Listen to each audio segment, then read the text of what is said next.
Have you ever heard of a place where something truly terrifying hides? We discovered a cave that wasn't just cursed, it was waiting for us. Today, we'll show you how we faced the unimaginable and uncovered a chilling secret. Would you dare to confront it?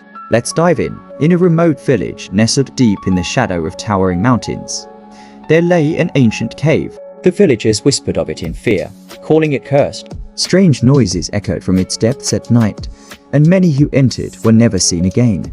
Among the curious were four friends, Ali, Wasim, Sarah, and Zara.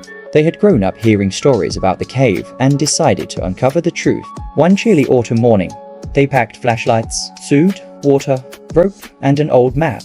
Without telling anyone, they set out toward the cave. The entrance yawned open like a jaw, cold air spilling out. Their flashlights illuminated strange symbols on the walls. The deeper they went, the darker and colder it became. Suddenly, Wasim found a torn cloth stained with something dark. Soon, they reached a fork. Left was wide with a foul smell. Right was narrow with non-human footprints. Ali decided, we stick together. Right tunnel. They entered cautiously. The tunnel grew tighter, their lights dimmed, and a low hum vibrated through the air. Eventually, they found a round chamber with a large stone door. Sarah picked the rusted lock, and the door opened to a spiral staircase descending into darkness. After a long descent, they entered another chamber. Ancient brick walls, piles of human bones, and scrawled on the wall in blood, "Turn back now or join us." Then came a low growl. Sarah screamed and vanished. Sarah! Ali ran forward, but Sarah stopped him. Footprints showed she was dragged. They followed the trail into a misty tunnel. Inside, they found Sarah standing silently, facing the wall. Ali touched her shoulder.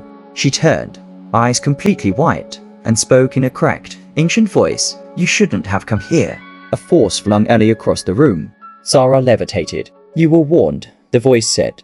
Then she collapsed. When she awoke, she was herself again, but in the center of the room was a black book with a blood-red symbol. Sarah picked it up. The cover read, "He who reads awakens what sleeps." She opened it. The ground shook. From the wall, a shadow with glowing red eyes emerged. Ali tried to stop it with the book. As he held it high, the creature shrieked and began to dissolve into dust. Silence followed.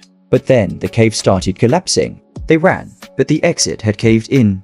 Ali spotted a glowing light and led them to a massive stone door covered in runes. It opened on its own. Inside floated a figure above a glowing pool, shimmering, hollow-eyed. "You have awakened me. Now face the consequences." The cave trembled. The creature advanced, feeding off their fear. "You disturbed the balance," it hissed. Ali realized the book hadn't destroyed the entity, it had freed it. Walls closed in. They fled through a twisting labyrinth. Just when hope seemed lost, a crack of light appeared. They ran and stumbled out into daylight. The figure stood at the entrance, eyes burning. "It wasn't over," Ali said. "We need to destroy it." Sarah agreed. "Curses don't just end." Sarah added, "It's not done with us." They returned. The door opened, welcoming them. Inside, the cave was darker, twisted. "I am the cave. I am the curse," the shadow's voice echoed. The ground cracked. They fell into a chamber with a stone altar. The figure waited. "You're too late. The curse is complete." Ali held the book. "This ends now." Sarah threw a glowing vial onto the altar. It exploded in brilliant light. The figure screamed, its form unraveling. The cave began to collapse. They ran, not looking back. Outside, the sun was rising. The cave had vanished. They never spoke of it again. But sometimes, on quiet nights, they could still hear a whisper in the wind.